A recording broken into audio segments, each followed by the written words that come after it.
Meu nome é Leonardo, é bem diferente. Eu sou da economia da UFSC, que eu me formo esse semestre, mês que vem. Eu vou compartilhar um pouco na Alemanha, também fiz intercâmbio lá, fiquei no primeiro semestre de 2024.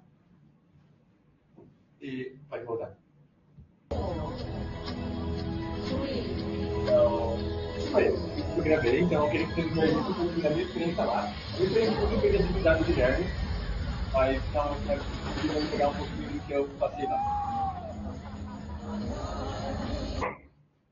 Então, em 2022, eu comecei a ter muita vontade de fazer intercâmbio, por algum motivo. E tem essa frase que eu gosto muito, que é: presta atenção nas coisas que te empolgam, né? Elas não estão vindo por acaso. Elas estão vindo com seu propósito, consiga. Mas eu não só queria fazer intercâmbio, eu queria ter a oportunidade de estudar nas melhores universidades do mundo. Eu fiquei tipo, tá bom, tá, como é que tu vai fazer isso? Então, eu comecei a ver as oportunidades e a UFSC era a primeira oportunidade de entrada. Então, eu entrei em contato com o agente de internacionalização do meu centro, né, o Marcos, e ele me deu uma super ajuda de como a gente poderia fazer isso, passo a passo e tal. Então, eu comecei meu planejamento lá atrás, tipo, papel mesmo, lá atrás que eu precisava desenvolver.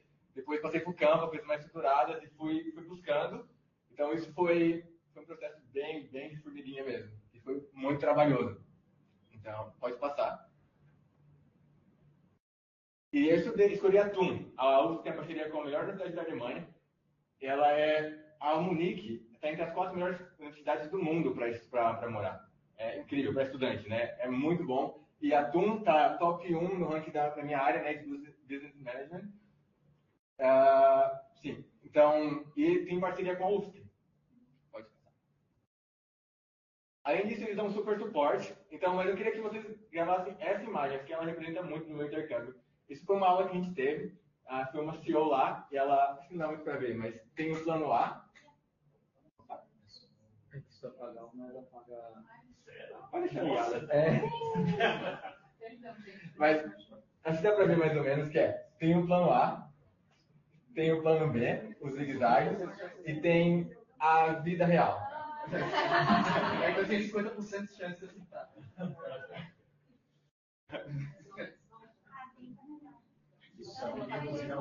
Agora na apresentação, tem o plano A, que é a evidência. Não vai. Eu disse isso daqui. Então, mantenha essa imagem na mente, acho que ela representa muito do que foi uma experiência lá. Pode passar. Então, chegou o grande dia, estava tudo certo, tudo planejadinho, meu noivo estava, tipo, nada podia dar errado. Ele também fornece um padrinho, né, meu buddy. O cara era muito bom também, me explicou tudo, estava tudo certinho. Então, eu cheguei lá. E eu saí daqui 1h do dia 1. Pode passar. E eu cheguei lá no dia 2, 11 da noite quase, e minha mala demorou. E quando chegou minha mala, eu acho que eles vieram jogando bola com ela. Ela veio toda destruída. E aí eu não conseguia pegar o meu ticket, o meu para pegar o trem, e o meu buddy não conseguia me ajudar, meu irmão não conseguia me ajudar, os trens estavam indo embora, e eu fui perdendo tudo. Era de madrugada. Quando eu consegui pegar o trem, meu irmão ainda falou: cara, só ainda não tem, porque eu não tenho que catraca lá apertando os trens. Eu falei: cara, deixa eu me pegar. E eu deportado no primeiro dia. E aí, depois que eu consegui, dia 1, eu peguei o trem, mas eu tirei print do caminho que eu tinha que fazer. Tava lá, dava quase 2 horas, tinha que chegar aqui, pegar um trem até aqui, e depois caminhando, tipo, 2 km. Quando eu cheguei aqui, o meu mapa, ele parou de funcionar, parou de mostrar tudo. Então era tipo 2 da manhã, eu estava na estação central de Munique, sem internet, sem mapa, estação vazia. E eu tinha só essa foto. E eu falei: tá, eu sei qual é o trem que eu tenho que pegar, o N27. E eu saí lá procurando alguém para me ajudar, não tinha ninguém na estação. Só tinha um morador de rua. E eu não falo alemão. E o cara não falava muito bem inglês também, mas ele falava alguma coisa. Ele estava muito animado para me ajudar. Então ele falou para me seguir ele. E eu falei: cara, Léo, pensa o que você está fazendo na sua vida. Tu está num outro país, num outro continente, no meio da noite, seguindo um morador de rua bêbado. Tipo, tem certeza, cara? E, tipo, não tinha muito o que fazer, era aquilo. Aí eu fui. Até apareceu uma outra guria depois, e eu tentei falar com ela, mas ela não conseguiu me ajudar. Mas enfim, eu consegui depois pegar o ônibus, o trem que eu deveria. O morador de rua me apontou o caminho errado, mas encontrei outro casal lá que me ajudou. E a mala foi, depois que eu peguei o trem até aqui, eu fui descendo com a mala, e ela foi se desfazendo pelo caminho. Então, eu fui chegar na casa lá, era 4 da manhã, ela estava exausta, teve 1h da tarde, e tinha no aeroporto 1h da tarde, dia 1. Eu fui chegar no meu apartamento lá às 4 da manhã, dia 3, e a mala daquele jeito. Mas esse foi só o dia 1. Pode vazar. Mas tirando isso, Esse aqui é o... aquele meu apartamento que eu não cheguei, né? Aquela parte que os humilhados vão ser exaltados. Porque ela era muito bom apartamento, era muito bom mesmo. Aqui eu coloquei um pouquinho. Aqui tem espaço para colocar as roupas. Ele era assim no começo, depois eu fui ajeitando. Aqui tem a cozinha. Tudo no prédio, a galera que ia embora ia deixando as coisas lá. Sofá, Aqui tem um banheiro. câmera, coisas assim, eles iam deixando tudo lá embaixo. E aqui tem o meu quarto, barra sala, barra escritório, barra... E constrói as E é coisas isso. que tinha lá. E ali, dá pra ver? Aqui é ruim pra ver. Mas ali, ó, é o Allianz Parque. Allianz Parque. É o Allianz Arena. Estádio do Bayern. E aqui é o prédio da BMW. E aquilo ali é o museu da BMW. Então esse é um pouco da estrutura lá do meu apartamento. Mas como eu disse, o Munique é muito bom para estudantes. Isso aqui era uma vila dos estudantes onde eu estava. Sempre tinha evento. Os caras fizeram uma praia no meio da vila para os estudantes. E aí isso foi o que eles fizeram. E tinha vários bangalôs, porque lá foi construído para os Jogos Olímpicos. E aí os Jogos se foram, e ficou os bangalôs, que são os estudantes, eles podem, cada um tem o seu bangalô, eles podem pegar tinta, que é a universidade que eles dão, para pintar do jeito que quiser. Então, cada um usa a sua criatividade. Tinha até uns brasileiros lá contra o governo, que desenharam coisas contra o governo do Brasil. Até aqui. Pode passar? Então, essa é a vida dos estudantes lá, eles dão super suporte. E aqui um pouco da universidade em si. O que mais me marcou na TUM é a cultura de excelência que eles têm. Eles têm essa tradição, lá em Munique, em casa, você chega a cumprimentar todo mundo com os termos, e quando as aulas acabam, de bater na mesa para agradecer o professor. Então, eles têm muito essa cultura de excelência. Tanto que aqui, foi uma das aulas que eu tive aula de propriedade intelectual com um dos diretores da Siemens.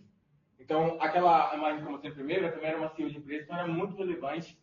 E eles tinham muita expectativa sobre os alunos, né? Eu lembro uma vez o professor estava na sala e fez uma pergunta, e ele me respondeu. E ele virou, gente, vocês estão estudando na TUM, como é que vocês não estão respondendo isso? E é tipo, era esse nível de expectativa. Vocês estão estudando lá, você precisa tem que saber.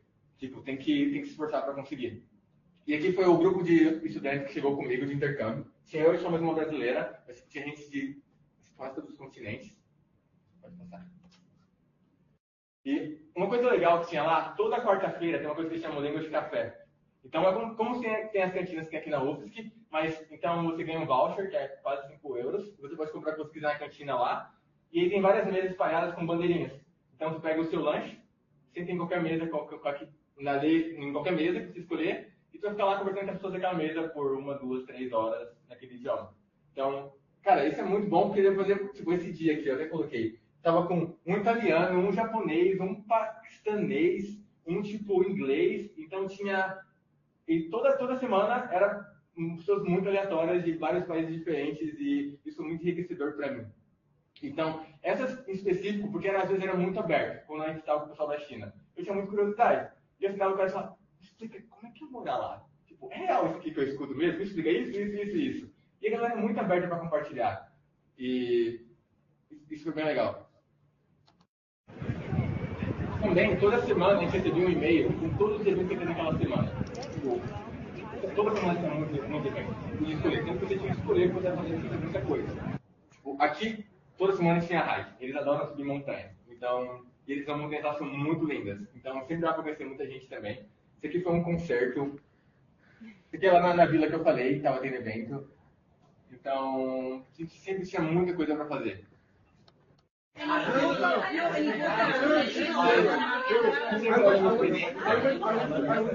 Pelo contrário, acho que nossa pessoa, eles ficaram uma semana aqui. E no final, quando eles estavam indo embora, tipo, eles estavam muito tristes. E a gente falou assim, eles estão tristes, cara, podem voltar. Florianópolis vai estar sempre aqui. Tipo, e eles viraram pra gente e falaram, assim, Florianópolis vão estar sempre aqui, mas a questão não é Florianópolis, porque ela vai estar aqui. A questão são vocês, né? São as pessoas que nós conhecemos.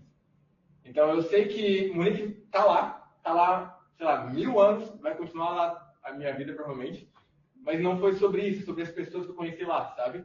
Então, por exemplo, isso aqui também representa muito da minha experiência lá. Ele é do Paquistão, se não me engano, ele era islâmico. E um dia a gente fez aula de alemão junto. E um dia ele estava muito interessante em pagar uma bebida para mim.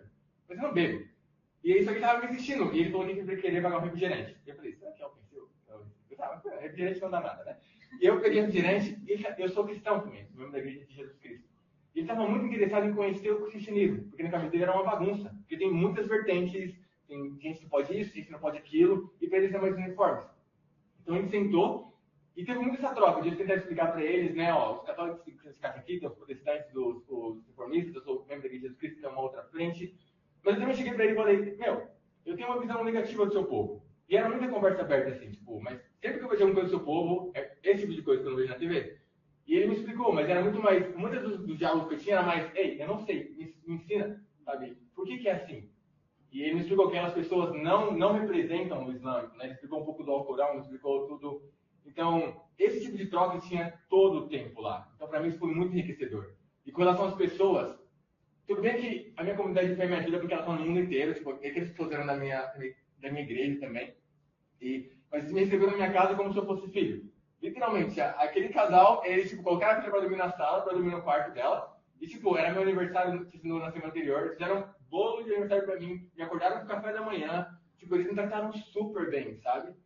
Esse aqui foi um senhor, porque eu estava em Munique e eu queria ir no tempo da igreja e ficava lá em Frankfurt, tipo, 6 horas de tempo. Eu estava sem internet no meu celular. Eu falei assim, eu vou mesmo assim.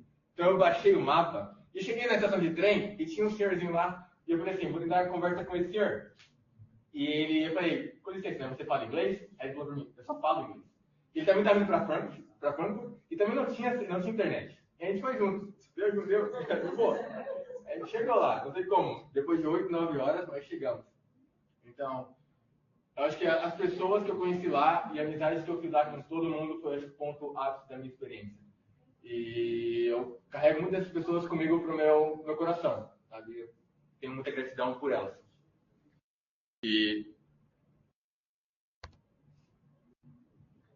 Mas também foi um momento de muita reflexão, né? Munique fica do lado da Hauptstadt Camp, né, que é o primeiro centro de campo de concentração da Alemanha. E eu vi que é obrigatório para todo estudante do ensino médio ter essa visita no campo de concentração para eles entenderem um pouco enfim, terem essa experiência do que aconteceu lá.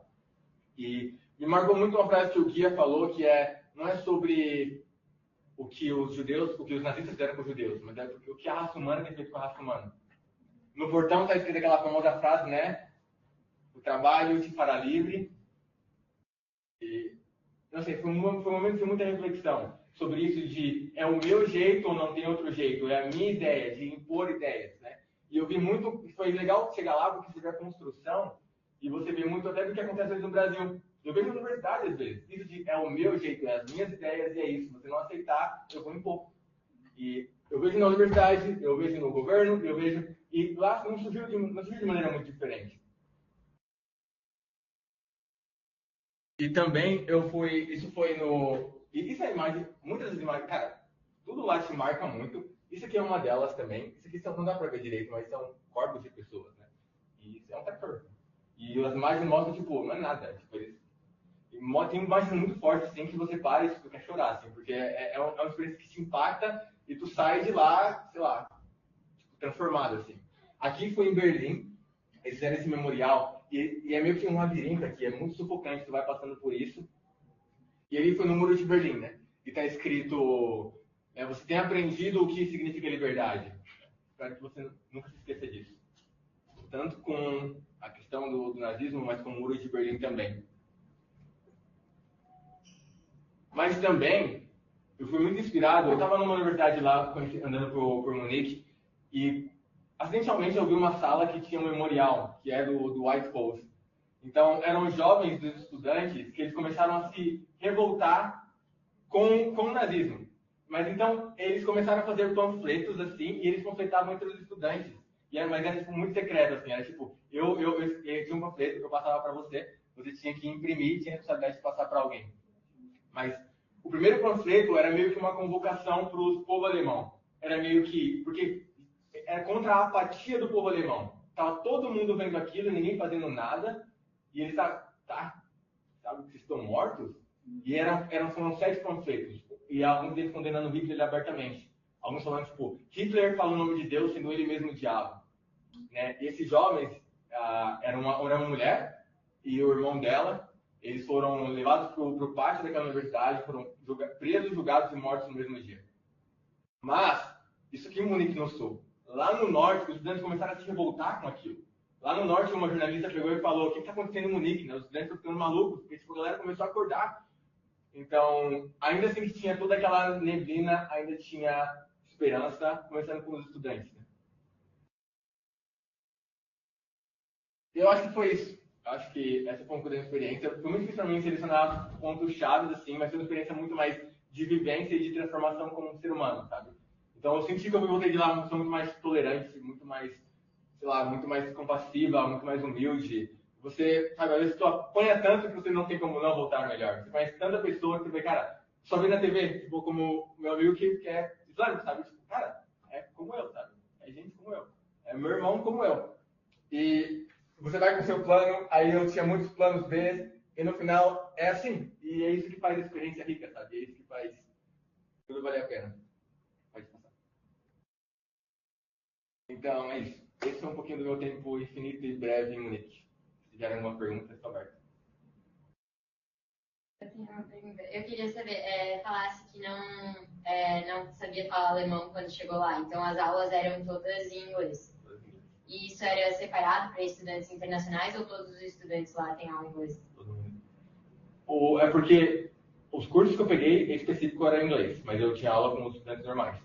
Tanto no bacharelado quanto no mestrado eu tenho aulas que são em inglês. E porque em Munique você não precisa de alemão para viver, sabe? É muito assustador. A maioria da galera fala inglês. Né? E o teu nível de inglês, quando chegou lá? Foi tipo B1, não, B1 não, B2. E eu tinha aula de inglês também lá. Eu tinha as aulas normais do meu curso, e tinha aulas de inglês e aulas de alemão. Conseguiu aprender alemão? Acho que daqui a uns 30 anos talvez eu vou aprender. Mas não tem mais coisas. Faz quanto tempo? Um semestre só. 5 meses. Bem aproveitado. E isso foi muito legal, porque ó, as aulas da Finopes começam em agosto. E eu me dei um mês de férias, assim. Eu falei, cara, eu vou estudar muito na turma, porque não tem como, o semestre é muito puxado, mas um mês eu vou ficar de férias, viajando e curtindo. E teve a greve aqui. Então, as aulas começaram no começo de agosto, só começou uma semana antes de eu voltar pra cá. Então, ficou super perfeito o timing de tudo, assim. Obrigado, Greg. O que você sentiu de diferente que a UFSC pode melhorar na questão de, a partir de relações internacionais mesmo, de nacionalização? Você sentiu estando lá e o apoio ou o suporte que você tem aqui? Pode falar isso abertamente, assim, para a gente até melhorar os nossos serviços. Eu acho que com nível de qualidade, eu aprecio muito o que a gente tem aqui na UFSC, sabe? Isso também foi bom para ver, porque a gente tem professores muito diferentes. Por exemplo, no meu curso, tem professores que são muito... Então, nível de qualidade, eu até acho às vezes a UFSC um pouco até mais exigente aqui. Tinha cursos lá no bacharel que a galera não fazia presencial. Eu ia sem presencial assim, porque eu tava lá, eu fazia EAD, estando lá. Mas você poderia assistir as aulas em casa, só tem as provas no final que você tem que passar. Com questão de apoio, De relações internacionais lá, como que é? Você já teve que solicitar alguma ajuda, algum momento para eles lá? Que seria o encaminho nosso, né? Aqui lá, como que foi? Ou você